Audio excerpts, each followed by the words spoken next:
Hi, I'm Derrick. And I'm Shila, and we're fellow ambassadors from the Southwest Fire Science Consortium and the Arizona Wildfire Initiative. And today we will be walking through the 3rd through 5th grade Fire Ecology Learning Lab informal educator kits.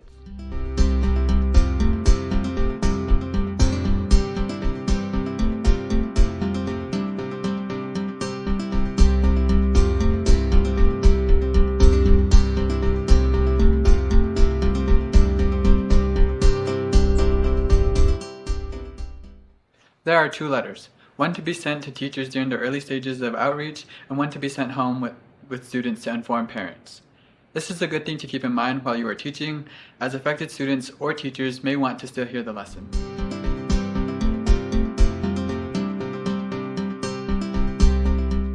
A lesson on fire ecology has the potential of triggering past trauma in individuals who have had negative experiences with wildfire. In an effort to bring kindness and awareness to the center of this conversation, these letters aim to identify any student or teacher who may not want to participate in this lesson and give them an early opportunity to sit this one out. When first arriving at the school, check in at the front office. Go over classroom dynamics with the teacher. Some dynamics to consider include how you expect the lesson to go, what transitioning between activities will look like, and setting up the lesson materials in a way that makes sense to you.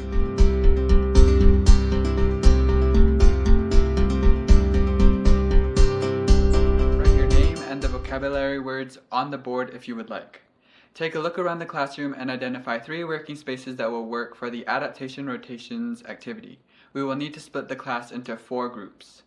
A helpful tip from Fel: to avoid distractions, lay materials where students can't reach or see them. Also consider how and when you'll pass out lesson materials to minimize distractions. A note on the pre-visit activity: although less than a quarter of classes complete this activity, it is important to know if the class has completed their fire safety inventory beforehand. Introduce you, your job, your agency, and how it relates to wildfire and its important role in many beautiful ecosystems across the Southwest. 3 through 5 students may be interested in your uniform and how it relates to your work or keeps you safe. If you have any patches or emblems, it may be helpful to explain those. Now, take a few minutes and discuss fire safety ahead of the candle demonstration. Engage in a group discussion or brainstorm about fire safety using these guiding questions. When is fire okay? How do you have a safe fire? What do you do when you need to put out a fire? And how and when can fire be used safely? Now, identify fire safety features of the room. For example, you can ask, is there anything in your classroom here that might help us put out a fire in case of an emergency? Fire extinguishers, sprinklers. Yeah, good job. Explain your expectations for the students. Be clear and follow through on your consequences. For example, you can say, now we are observing a demonstration that involves real fire. Everybody needs to stay seated, watch closely, and raise your hands if you would like to participate. If you are in a brightly lit classroom, you can shut window shades, turn off lights, or put a black piece of paper behind the candle so students can see more clearly. Teaching tip: try not to explain the science behind the demonstration before students get a chance to question and explore. It's important to Fel that students have the space to be creative and explore their ideas first. For example, you can describe what you are doing. Now that we have a fire in this jar, I'm going to put this lid on and we will observe what happens to our flame. Light the candle using a long-range match or lighter. Once your flame is established, put the lid on the jar and screw it tightly closed. Students will watch as the flame goes out and are usually offering up reasons why. You may need to remind them to raise their hands. This is a natural segue into the fire triangle. Make sure you have pulled off the 3 Velcro labels describing the 3 things that fire needs to burn. Call on students to answer and brainstorm out loud why the candle might have gone out and what fire needs to burn. Demonstrate the 3 necessities of fire by placing the 3 labels in their respective places on the fire triangle. And how, if we take away one of these pieces, the fire will go out and the triangle will collapse. Students are generally pretty on it with this activity and normally get oxygen and heat right out of the gate. For example, you can say, yes, fire does need oxygen, but can anyone explain how this concept relates to our candle going out? Discuss and brainstorm together how the fire triangle and the candle demonstration relate to wildland fire using these guiding questions. What factors allow wildland fires to burn?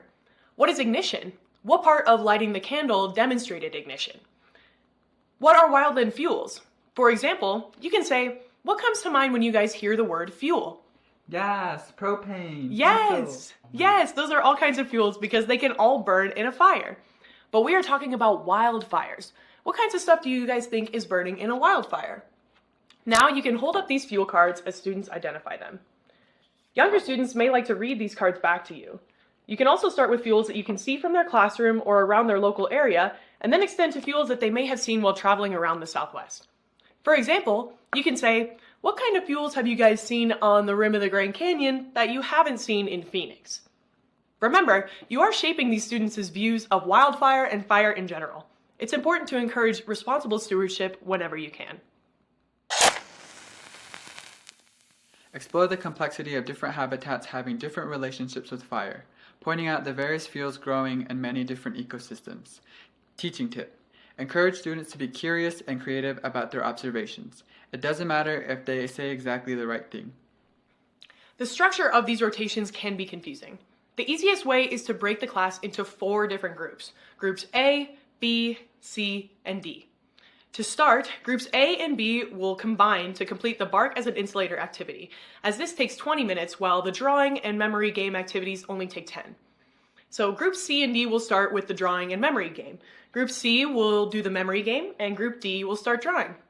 After 10 minutes go by, group C and D will switch so that group C can draw and group D can play the memory game. After 20 minutes go by, group A and B will split up to complete the memory game and draw some, and group C and D will combine to complete the bark as an insulator experiment. After 10 more minutes go by, groups A and B will switch so that group A can play the memory game and group B can draw. It will be your responsibility to head the bark as an insulator activity, and the teacher will switch and supervise the other groups.